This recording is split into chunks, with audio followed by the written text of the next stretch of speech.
Hello and welcome to It Was a Movie. This is Colin. This is Niall. And this is the movie Blade Runner from 1982. Runs for 117 minutes. I watched the final cut. Did you watch the final cut? There's 3 versions of this movie. I Did watched you know the this? theatrical cut. The original with the voiceover? Yeah. Oh, you have it, do you, as a DVD or Blu-ray? Okay, No, it then. was a standard DVD, so it wasn't super duper, but it was still pretty Okay. good. I'm not sure how I feel about the voiceover. Well, that's why Ridley Scott, well, the director's cut came out in 92, I believe. Ridley Scott did not approve it. And then Final Cut came out in 2007, which is the one I watched. Let me go through the differences and then you'll see, because I have them listed here. All right, main thing, Deckard's voiceover in the original. It's removed. Gone. Completely. Good. Gone. Actually, Harrison Ford had said at the time he made it so monotone, like he is usually anyway. He didn't want it. He hated doing it, so he didn't want them to include it, but they did. Yeah. Well, spoiler alert if you haven't watched the movie, but the ending is different between the theatrical cut and the final cut. So That I do know. You watched the version where they prance into the countryside. Yes. And voiceover saying she was special, she didn't have a termination date. Yes. So fucking perfect. I don't want that. In the final cut, it ends with the elevator door closing on Deckard and Rachel, and it cuts to black. Leaves it unknown, and I love that. Even if it is answered in the follow-up movie, but it's a lovely way to leave this movie. Not that happy. There's still jeopardy. With Gaff and his unicorn. Gaff. So in the final cut, thing. do they have the dream scene? That's the next question. Yeah, so there's no unicorn dream sequence in the one you watched last night, right? No. Yeah. So I have seen the director's cut before. So you have seen, okay. 5 times. Yes, the director's cut is different from the final cut. Not slightly. I can't remember. I have a little thing here. The violence and gore between the director's cut and final cut, it's amped up to 11 in the final cut. And there's visual fixes. It actually looks amazing, the final cut. I was like, oh my God, this is obviously I'll be honest, I'm not sure I've seen the final cut, but I've definitely seen the director's cut and this one. Even this one, it still looks absolutely beautiful. It's very impressive. It has aged somewhat. The effects have aged, but dear God, it's gorgeous. I'm assuming it's way nicer now, yeah. It's really nice. The unicorn dream, basically, Deckard has it. And then at the end, Gaff leaves a little unicorn origami thing outside. Little nudge. I know what you're dreaming, mate. You're a replicant. You're a filthy skin job. You're a clanker, to use modern terminology. Yeah. The next bit, as I just said, violence and gore is ramped up in the final cut, and there's audio-visual enhancements. So, yeah, that's the main thing. But they're big jobs, big things. Narration and the ending and the unicorn, let's just say.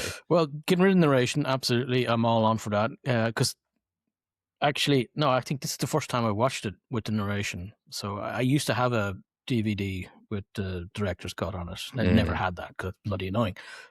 And I like the inclusion of the dream that leaves us wondering, is Deckard a replicant? And there is a scene, like all the scenes with the replicants, their eyes kind of reflect light. Which is a fantastic touch. Love it. But there's one scene with Deckard in the background and his eyes reflect something. Oh. And that's in their theatrical cut as well. So it's kind of left in there to have you guessing. Not quite as obvious as the unicorn, though.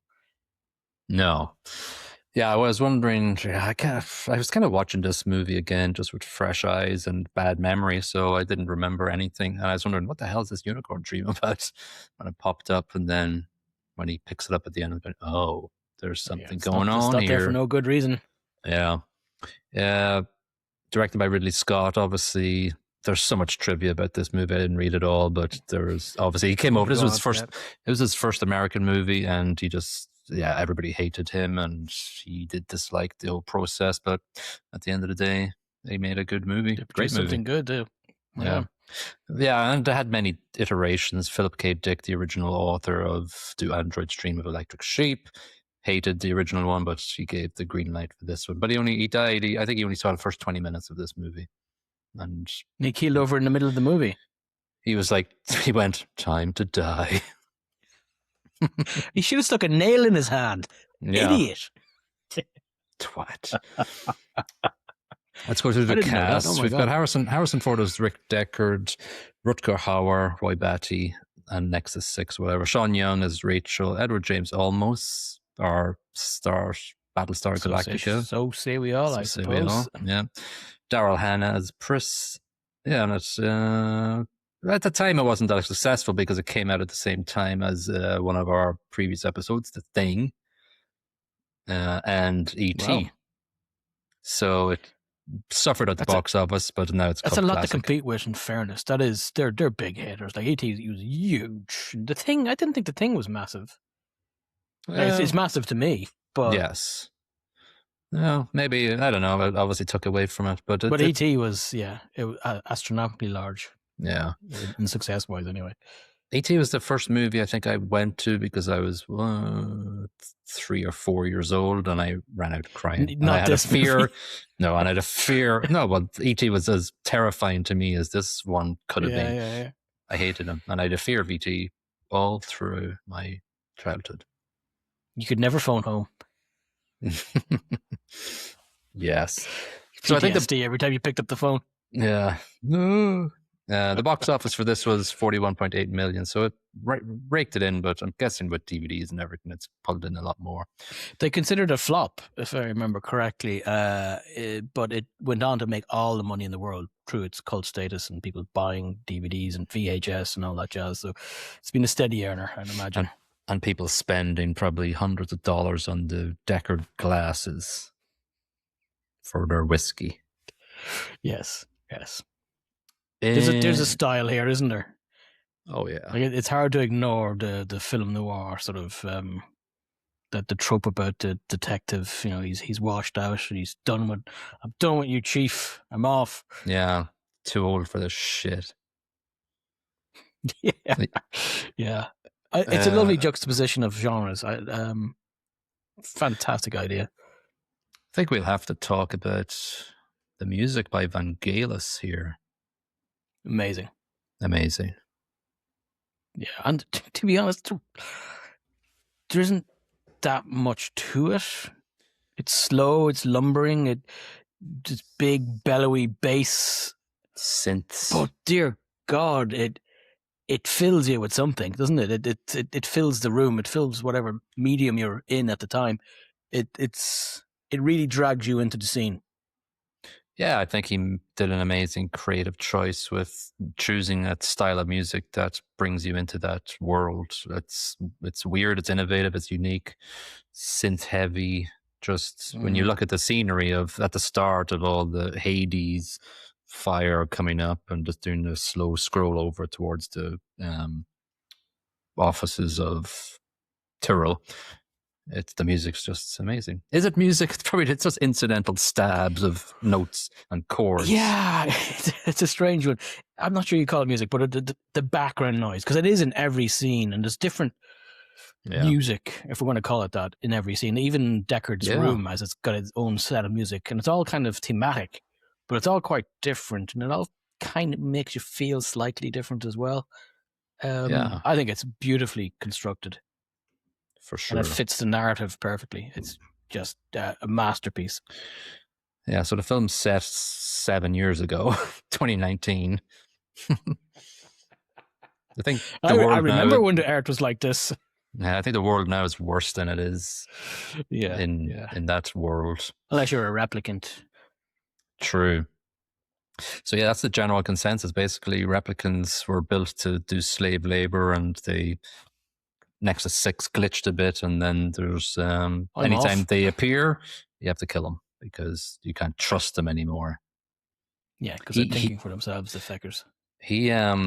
Ridley Scott said, and this is something I remember reading today, Philip K. Dick, sorry, the whole premise of this movie, the story was that he was reading some World War II German soldiers' journals, and just the pure evil and thoughtlessness of the soldiers writing, I'm being kept awake by all the starving children crying. Was just one of these sentences that's just made him think about. And it fits humanity. into Deckard even, like, because Deckard's the hero, but he's gunning down people left, right, and center who just happen not to be human, but they still apparently feel, and he's doing it without much consideration. Even though he's saying, "Oh, I feel bad about this," bloody doing it anyway. Yeah, it's really, especially when he I can't remember her name, but the snake lady. That's just, although she did attempt to kill him. It's a great. Well, she's self-defense. It's a great scene though when she's going through the windows, crashing to the glass in her plastic Mac. Yeah, slow mo, and he's just bang, bang. It's tragic. I love it. Absolutely beautiful. That's one thing that I just wanted to take note of, was just the attention to detail and the small little things that he creates to make this world. We've gone through a couple of movies where we've constantly said, they just don't build the world well, and the world is so detailed here, though, isn't it, man? It's crazy. Like the things, you think that the neon umbrellas, it's like, you don't have to do that. You don't have to do it. But then, and the cars going past, they're so detailed, they're so old school, but they're futuristic. Every little touch, the grime on the street, the puddles, where they're placed, people walking through it. It is so well thought through. Every detail it's there for a reason, it feels like, at least. The lighting in all the large buildings and the rotating stuff and the light flickers. And then the blimps, incidental blimps going past with Oriental art and ads and Coca-Cola signs. When he goes into, dear God, when he goes into JF's house, like you look up through the ceiling, and massive blimp with the crazy big advertisements on it of the Asian ladies taking a tablet or something and smiling. Yeah, it's just amazing. I'm like, people should just. Christopher Nolan, I think, said this was the movie that, made him want to be a director. Like, it's just, watch this, and if you're making a movie, be as deep as this movie. Create the world and don't cut any corners. Yeah, because not once in this movie was I dragged out of it. The immersion was full. Yeah. And that's an amazing, and it's a world I actually didn't mind being immersed in as well. It's very important because it's rich and interesting. Yeah, for sure. Everything, even if you pause a scene, just look around it, is just delightful. There's so much depth. Wouldn't like to live there, but delightful to watch. I was sort of debating that, actually, because, well, it reminded me of. It's always raining, even worse than Ireland. True. Yeah. It reminded me of Hong Kong. Like, I think the closest I've lived in a place nearer to this land is Hong Kong at night, which, especially with the Chinese script and everything, but everything's neon. It's grimy. It smells. There's food carts everywhere, but not floating or anything. There's no floating cars or anything. The food carts, that's right up my alley, so to speak. But I would happily live in a place where you just walk around. There's a noodle bar here and sushi over there. Yeah, I'd adore that. That's the part of this place I'd like, though. Yeah, if I had a good job, I'd be fine. I'd be okay with it. You're working for the Tyrell Corporation. I don't want to work for anything to do with replicant shooting. I couldn't handle it. So like the entire movie sets off, and it just sets this tone, and you're along for the ride, and every scene is a different sort of music stab and a different interior decoration and studio design. It's just amazing. Let's talk about the characters in the movie. So we have Deckard, but first we meet actually Leon, who actually is the colonel in Fifth Element or Sixth Element? Fifth Element, right? Yeah, Fifth Element. Yeah. So I was wondering, where's that face from? He's in a load of stuff. He's always an incidental sort of guy. Yeah. He's great in this. Yeah, he's good for as long as he lasts. I think one of the little just slight things I have with the movie is that, especially him, Leon, and Pris, it's a little quick to get rid of them in their final scenes, just a little.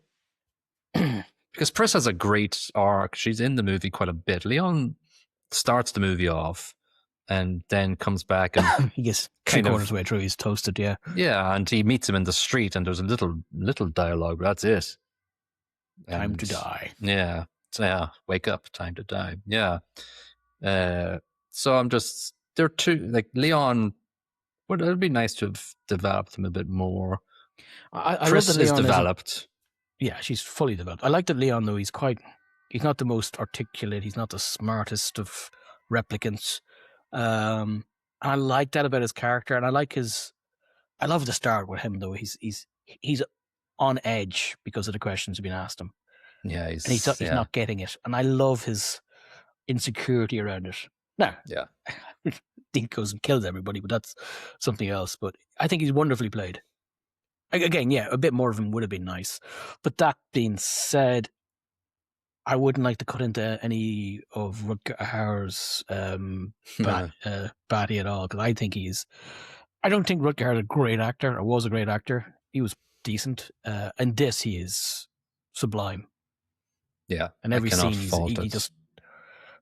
every scene he's got he's just intense, and there's something very naive yet violent about him, and it's just a great combination, and he portrays it beautifully. Yeah, he knocks it out of the park, and I like at the start he's almost got this half smile on his face constantly, and just the way he delivers lines. I think I didn't read it this time around, but I think I read in the past that the whole scene at the end was ad-libbed, was it? By him? I did not read that. Okay. Let me just search it while you're talking, because I read that before. I didn't read it this time. But yeah, as an actor, he's amazing. Seems like in this. An amazing piece of poetry to knock out of the park just while sitting there in the rain, holding your little dove. Yes, Rutger Hauer heavily improvised and rewrote the end of his iconic Tears and Rain monologue, transforming a longer technical script into the poetic, poignant lines like all those moments will be lost in time, like Tears and Rain. Much longer and much more technical. Wow. I guess maybe that's pretty impressive. Nicely done. Because that's such a powerful little scene, isn't it? Yeah, amazing. Like, I love the connection with him witnessing outer space stuff. I just like that sort of, there's another world out there as well. Yeah, you guys wouldn't understand what I've seen, man. You weren't there, man. Yeah, you don't know. Yeah. So Deckard's introduction. Deckard's, I don't know if, like, Harrison Ford's not the craziest good of actors. He's quite droll in his delivery. And he has his place. In this, it's a bit. He's a bit. I can see why you'd put him in a noir movie. Yeah, I'm fine with him. He fits noir in my head, which is okay. I don't think he's that important to the story, though. I think the replicants outshine Deckard massively. All of them, in fact. Yes. Even Rachel is better, a more interesting character. He's the narrative vehicle by which the replicants are sort of introduced. They all play around what he's doing, but he's kind of boring. He's very human. I'll give him that. He's a very human character. But with that, he's not a hero. He's not a good guy. He's not necessarily even all that interesting. And he's not all that good at his job, even though he's said to be, because he keeps getting beaten up and getting lucky. Yeah, I don't know. He's a little bit flat. I don't know. The only thing that nods towards him being a replicant is the dream sequence in one version of the movie and the origami unicorn. I wouldn't mind seeing a little bit. Philip K. Dick himself said he wasn't a replicant. Okay. So he was asked about the book anyway. Yeah. The book version of it. He's had categorically he's not a replicant. He's human. And that's his whole point was he wanted to play an average human against replicants and show who's got the humanity. Well, the thing about replicants are they have specialist subjects, like in Mastermind. They have. And you're started for 10 murder. Yeah. They're like, so one of them is a love robot, Pris. I can't remember what the other female one was. Rutger Hauer is assassin, martial arts or whatever, isn't he? And can't remember what Leon's the master of. Oh, yeah, heavy lifting his shit, wasn't he? Yeah, he was in the military as well, but he was loading military equipment. So what's Deckard? If he's a replicant, what's his speciality? Moping? Replicant killing. But I never really believed he was a replicant, because why would you send a weak-ass replicant against all the hardline sort of Nexus 6 lads? Why isn't he more robust? So then, okay, let's analyze then the final cut. So he has a dream of a unicorn, and Gaff puts a unicorn origami outside his door. How does that work? Unless Gaff is a replicant and he's good at reading minds. Yeah, but then they shoot it all down with the Blade Runner 2049 or whatever it's called. I watched it in the cinema and I can't remember anything about it. I need to watch it again. So what happens Deckard's in not a 2049? replicant in that either. He comes out and fuck's says it. I ain't a replicant. I just bloke. And he knocks up Rachel in that version of events. Oh, I need to and they watch have it a again. child. That's the point of it. Yeah, okay, so he's not a replicant. The child so in that is like the messiah of the replicants in the future. God. So bloody hell. So then final cut's a load of bullshit then. They poop on the final cut, yep. That's himself. He pooped on his own final cut. Ridley Scott did 2049? I think so, yeah. Oh, no, it was Dennis Villeneuve. Yeah, exactly. Yeah. Sorry, my bad. So somebody else pooped on his work. Yeah. So Deckard meets, like, we have Rachel, as you just mentioned, as another character. Very good, very well played. When she turns from replicant or unknowing replicant into knowing that they're a replicant, quite a good emotional scene when she's shedding a tear. First to have an implant of memories so that she didn't know that she was a replicant. The whole point of that being that you can control them easier. Lovely. And she's a better model because it took Deckard like 100 questions in the Voight Kempf test. Whereas with Leon, it was like, you've got a turtle. Ah! What the fuck? My mother. The fuck's a turtle, man? It's like a tortoise. Ah! Screw you, hippie, you're dead. Don't bring my mother into this. That's right. It was the mother question. That's the mother question. Yeah. Deckard sort of go like when she comes to his apartment, he kind of quickly turns into sort of empathetic towards her. He doesn't kill her straight away, obviously. He fancies her, basically. Well, she saved his life, so he's getting his head Not kicked yet. in by Leon. Oh, Not yet. sorry. Oh, my bad. Yes, jumping the scene. Yeah. Yes. So he knows she's a replicant, and she turns up in the elevator, and he goes, "What the fuck? You're in an elevator? How did I not notice you when I stepped into the elevator?" Yeah, I think he's walking into the elevator going, "Oh, Jesus." He stood there. Got my whiskey. Drinks a lot of whiskey. So I think the first replicant to go is Zora, the snake lady, right? So she, that scene is, as you said, very powerful.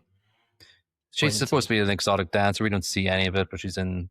No, she's the assassin, I think. Yeah. But she's masquerading as a snake dancer. She is. Yeah. Or that's what she just wants to do, basically. She doesn't want to assassinate she's got anymore. a job. She's chilling out. Leave me alone.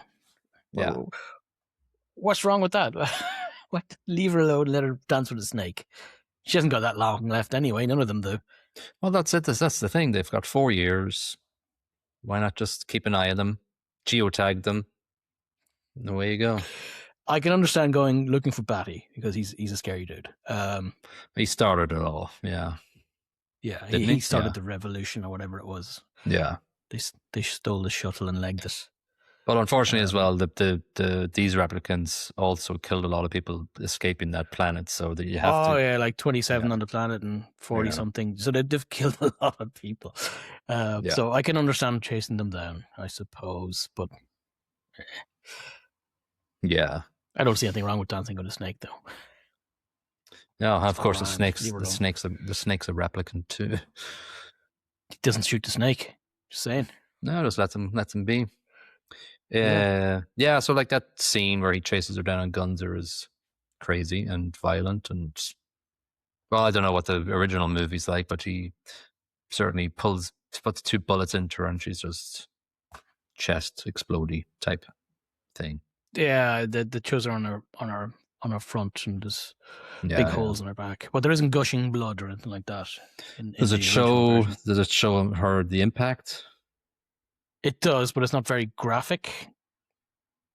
I think it's... If that makes any sense. Yeah, I think it's a little... It feels like graphic. It explodes out the front of her, but it doesn't look gory, if that makes any sense at all.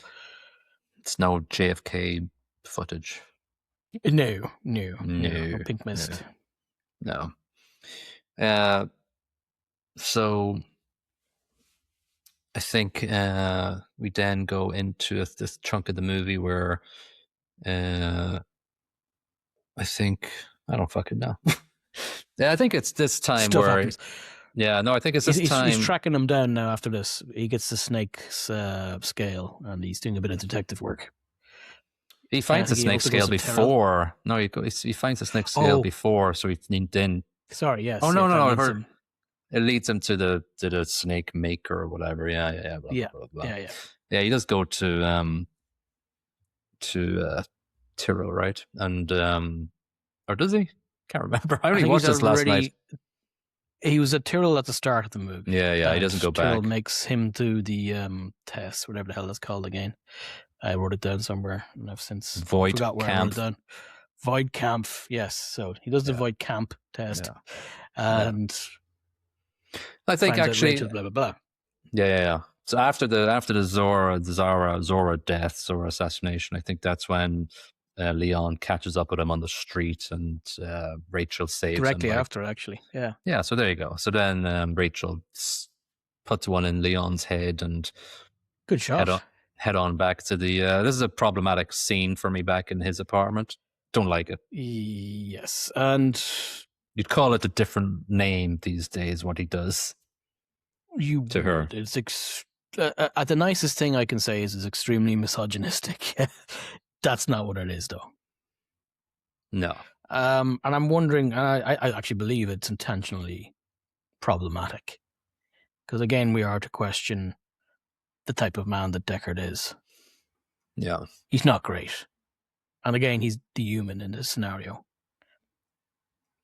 It kind of justifies everything that the replicants have been doing to secure their own safety, because the humans around them are acting like assholes more than they are. Yeah. It's weird. It's also because she is probably close to 4 years old in human years and experience, and well, it depends on how. Again, there's one of the massive questions in this movie. The one that presents itself is the concept of memories being identity. So she's had 30 years or 20 something years of memory crammed into her noggin when she was born. So she doesn't think she's 4 years old or 2 years old or whatever she is. So yeah.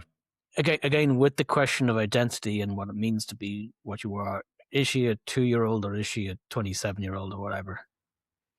Both. So it's problematic, yes. The extreme. Yeah. I don't like it.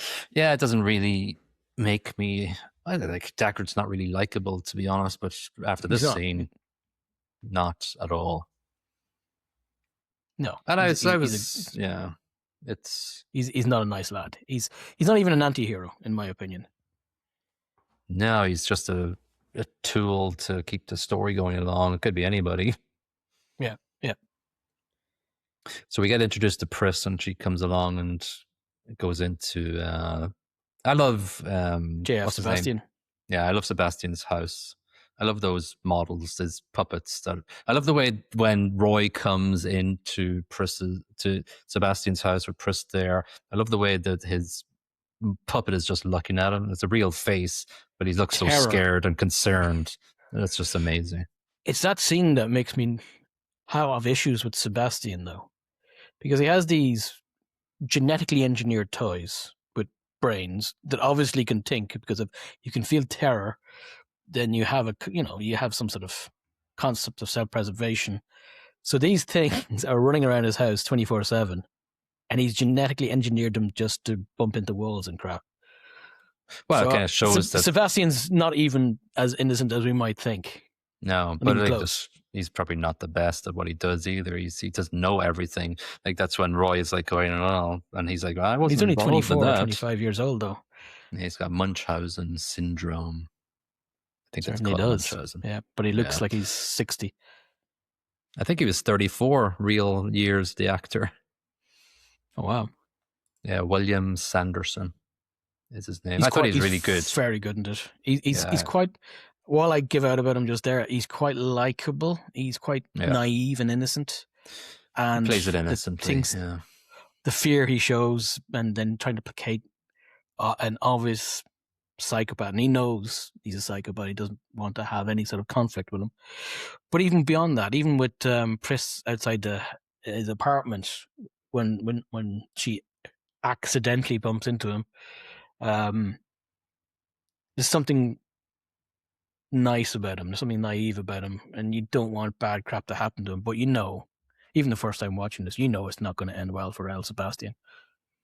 No, but his entire apartment is a set design masterpiece. It's amazing. Oh, and everything's moving, and just like mannequins in the background, and like veils over stuff, and it sets the scene.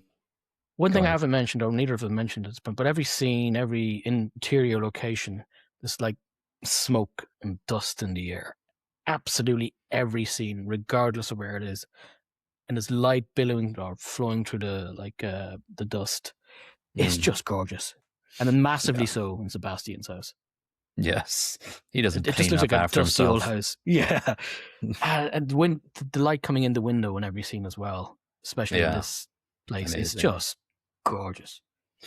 It must be said, we must inform, like, Roy's entire mission is to live longer, basically, like everybody else in the world. You want to find. He only gets 4 years to start with, though, so he's not delighted with that.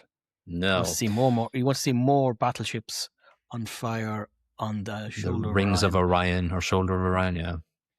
So their entire thing is to get to Tyrell and go, hey, fix us, make us live longer.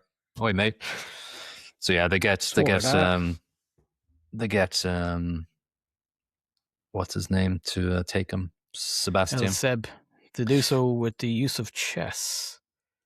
Yes, Tyrell and Sebastian are chess players, and playing it on internet. Yeah, or analog. Seb always digital. Gets cranked by El Tyrell until one day when Mr. Batty turns up and goes, rook to king's bishop, something. I don't know. I can't remember what the move is. You better come up, Sebastian. You've got something on your mind. Yeah, it's a gun. Yeah. So I think the entire, the Roy Tyrrell confrontation is just him going, have you tried this? Have you tried this? Have you tried that? And Tyrrell's like going, yeah, tried it all. Doesn't work. No dice. So I'm guessing, I think in the standard version, you don't see his thumbs going into his eye sockets and blood splurting out of them. You don't see the splurting, but you do see the gouging. No real splurting, but this blood seeping up. Is it actually, there's no blood seeping, but you do see the gouging, you see the thumbs going in. You know what's happening. He's having his eyeballs caved in, which it's not a great way to go. No, not at all. No. So Deckard gets the lead that those deaths have occurred in Tyrrell, so he heads to Sebastian's house, and Pris is there, and that's the whole makeup of her now. She's dressed as a veiled, crazy, painted mannequin, lady, and she just poses there, but that's it. She poses, and then they have a little fight. She does a few cartwheels, and then he shoots her. So it's a little quick. I love how liking. She dies in this. I love how she dies. She doesn't die quiet.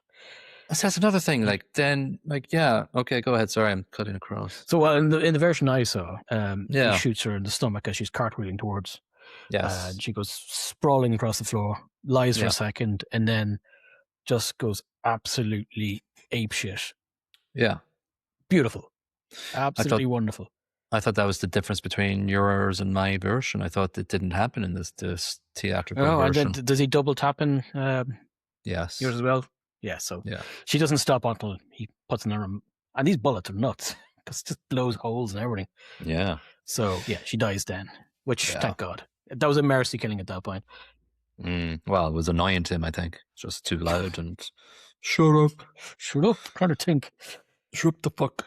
So what do you think of Roy versus Deckard's final scene? It's Rutger Hauer's pièce de résistance. His magnum opus, if you will. Absolutely acting masterclass from Rutger here. Again, Deckard character is there to get beaten on. While he doesn't talk. Fantastic. He doesn't. Well, there's fantastic dialogue being fired at him. Bang, bang, bang, bang. And he's going 1, 2, 3, blah, blah, blah. break your fingers. Ha ha. Nasty. I love that scene though. Like he drags his hand through the wall, takes the gun out, crack, crack, crack. Here's your gun. Off you go. One for each of his replicant friends. Yes, yes. But he's howling like a wolf. He's waxing lyrical about philosophy. But in the middle of all this, he's just pretty much chasing him down like a wolf, literally. But he stops to kiss Pris, who's dead on the floor. True. And there's so much emotion in it when he comes up after kissing Pris. Like he's angry, he's sad, and then he hears Deckard fixing his fingers back in, so he screams, and then he goes, oh, yeah, fantastic. Yeah, just gorgeous. He pretty much just chases him constantly, and there's so many great shots of him just running towards the camera through the lighting you mentioned. In his undies. In his effectively, undies. his long johns. Yeah, just running around. But then it's like halfway through it, he's kind of going, not no. So he kind of he's yanks dying. Out. He's dying. He's reached his 4-year limit, basically. He must have known. Sell by date has been passed. Yeah, looked at the barcode. Beep. Yeah, he must have known, like, that's why he just really wanted to get the Tyrrell. He must have known it must have been, he was within days or hours of. He's a very smart replicant, so absolutely. Yeah. So it ends up on the top of the roof, and, like a normal, and he picks up a dove on the way, just holds it. Dove from above. Dove from above. Yeah. Actually, the dove flying away at the end doesn't look good in the final cut either. It's weird. It's just probably just as bad looking as it's probably the original dove from above. Yeah. But it's a lovely ending to I'm assuming he catches him and doesn't let him die, and sits down beside. The whole thing's the same in all 3 cuts. Yeah, in a normal. Because why would you change it? Exactly. In a normal movie, there would be a big fight off and somebody would shoot one another. But in this one, we get he dies because that's his sell by date. Yeah. And he has that amazing he just sits down line. and tells him why, this sucks because I've seen some mad shit and it's all gone now. Like tears in the rain, baby. And then, as we mentioned, shuts down. We mentioned the ending. Blue screen of death. Blue screen of death, yeah. As we mentioned the ending, we have the ambiguous ending in the final cut and the happy ending in the theatrical cut.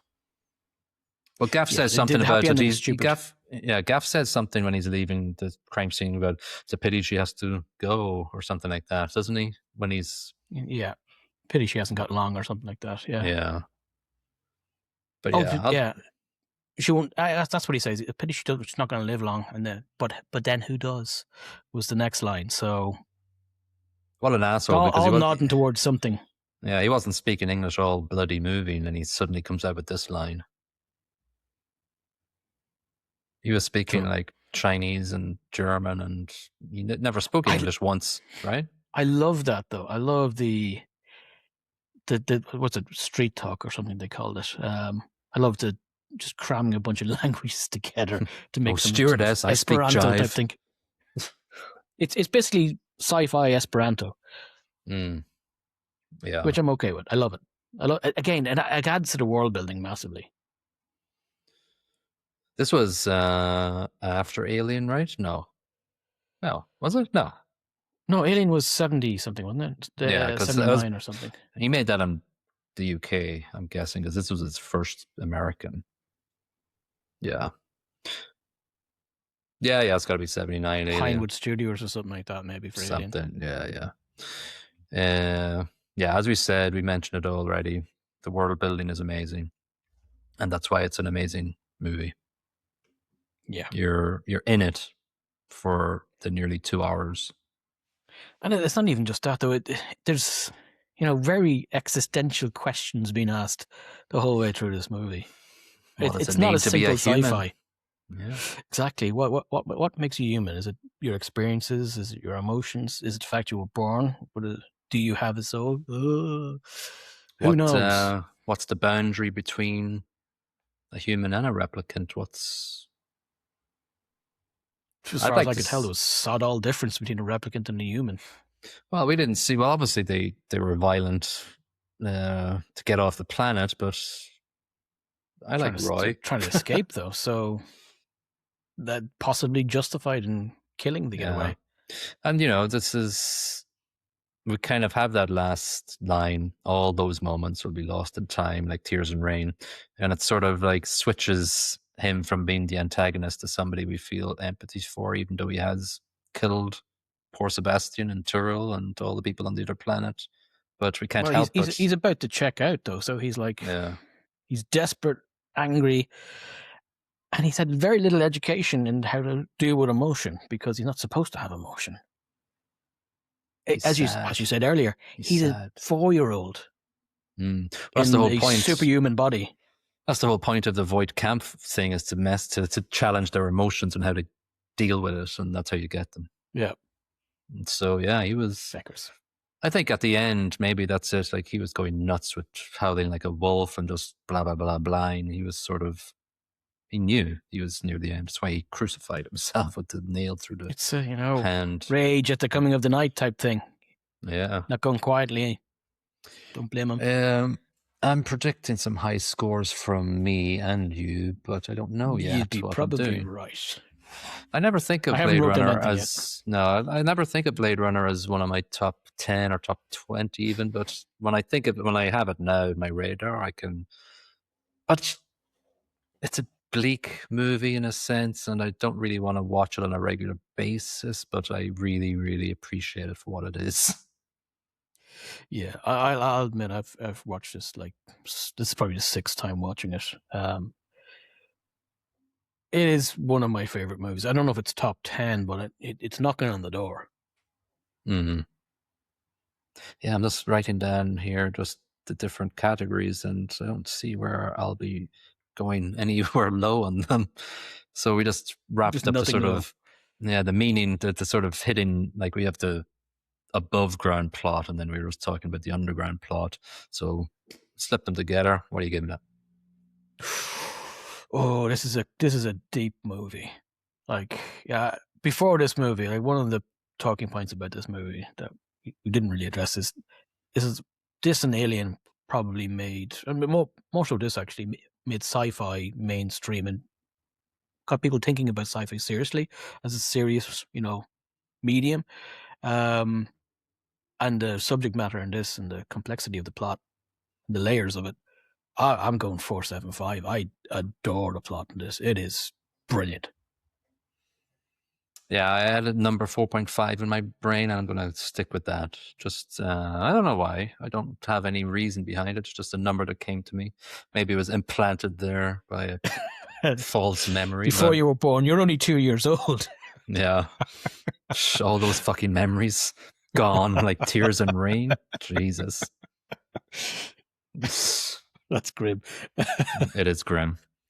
All right, let's talk about acting. Weakest would be Harrison Ford. Yes, he's supposed to be dour. He's supposed to be dour. He's supposed to be bleak. He's supposed to be pissed off with his job. But I just don't like his delivery. I don't like his delivery. No, he's not rubbish. If you'd heard the voiceover, you'd like him less. Yeah, I imagine. He suits the noir character, but I don't like the noir character. I don't like him as an individual in this, and I don't think you're supposed to. So in that respect, he delivers, but he is overshadowed by absolutely everybody else. Yeah, and we haven't even mentioned Sean Young's acting as Rachel. Amazing. She's brilliant. Yeah. Sebastian, Daryl Hannah. It's all perfect delivery, and possibly one of the best endings to a movie ever. How that's delivered, just brilliant. 4.5 for me here. It's great. Yeah, I think I'm gonna go 4.5 as well. Like Rutger Hauer, he does a masterclass in this. Yeah. Fair fucks to you, Rutger, if you're still alive. Fair play. Yeah. I'm thinking of going very bold here, and I'm going to give a reason why. I think I'll give a 5 to sound brackets track, and I'm gonna say why. It's not a likable soundtrack in any sense. You're not going to put You're it not on your going to CD buy player. it. No, you're not going No. to. You're not going to put it on your top 10. You're not going to put it on Spotify. You're not going to look at Hunt It Down.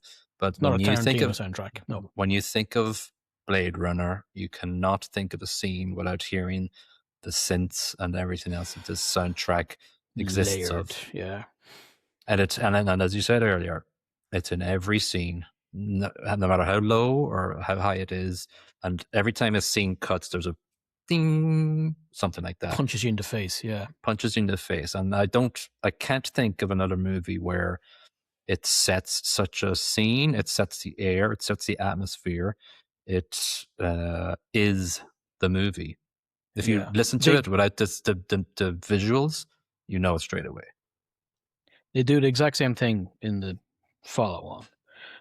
And they do it great, but it loses any form of originality because it's already been done.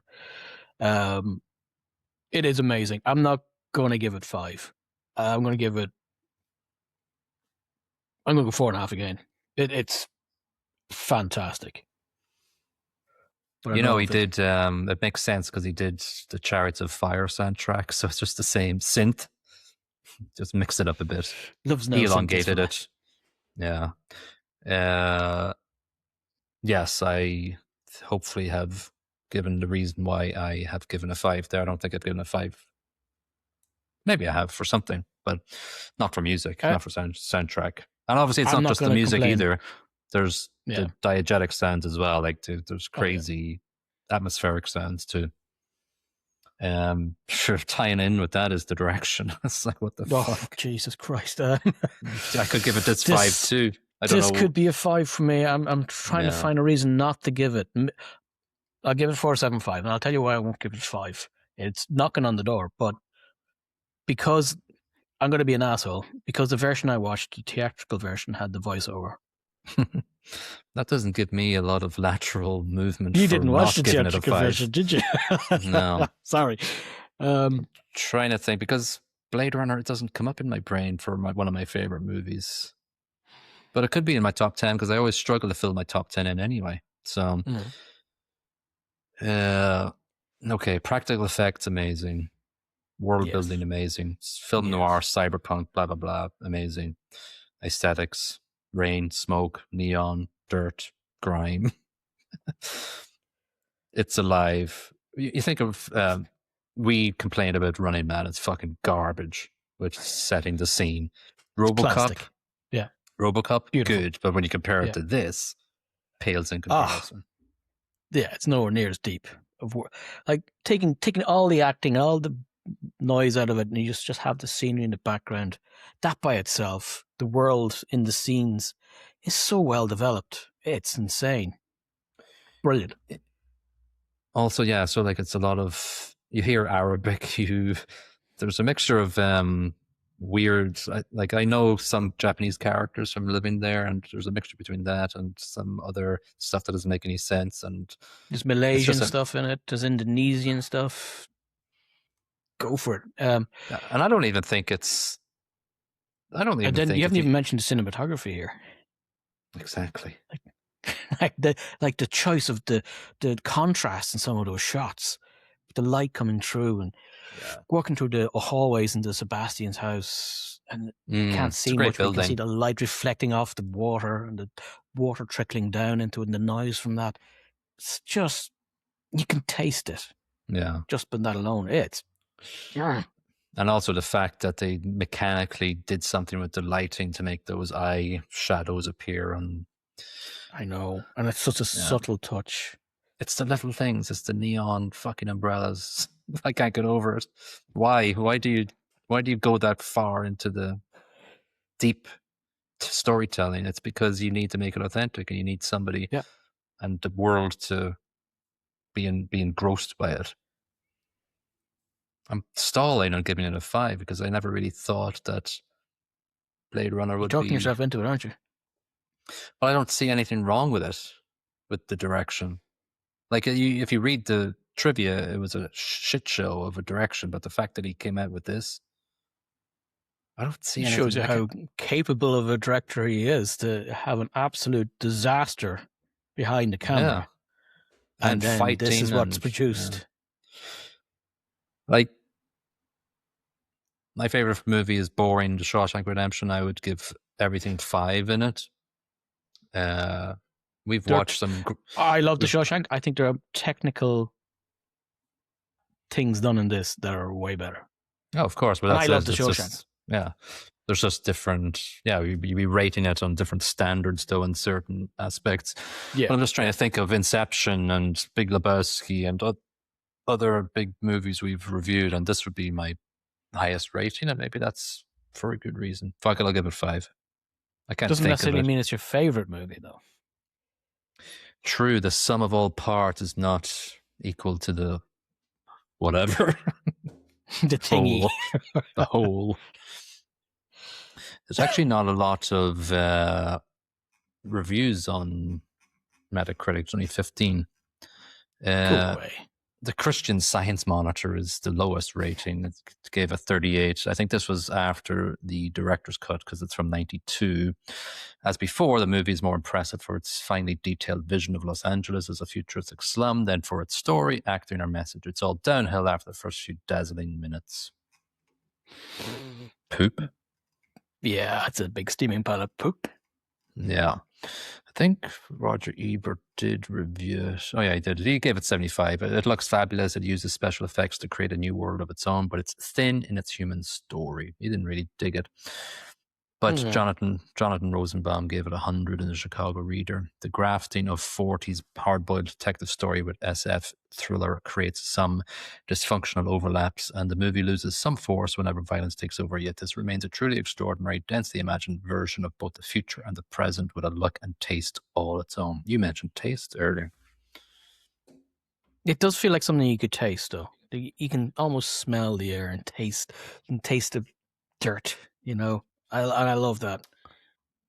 I think we mentioned something similar about Seven, right? Yeah. It was a griminess. That level of detail, that level of texture is an amazing thing to get in a movie. Well, I did not think I was going to give a couple of 5s there, but that's the natural progression of 2 talking 5s, about a movie in depth. And that's fine.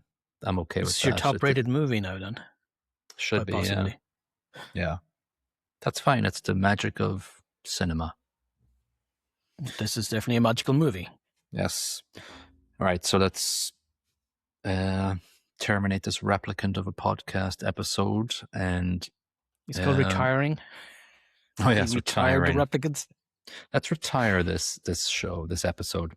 If you haven't liked us on whatever platform you're listening to us on, please do so. Share it with everybody you know, because they'll all love it. And we'll see you in the next episode. Bye-bye. Bye-bye.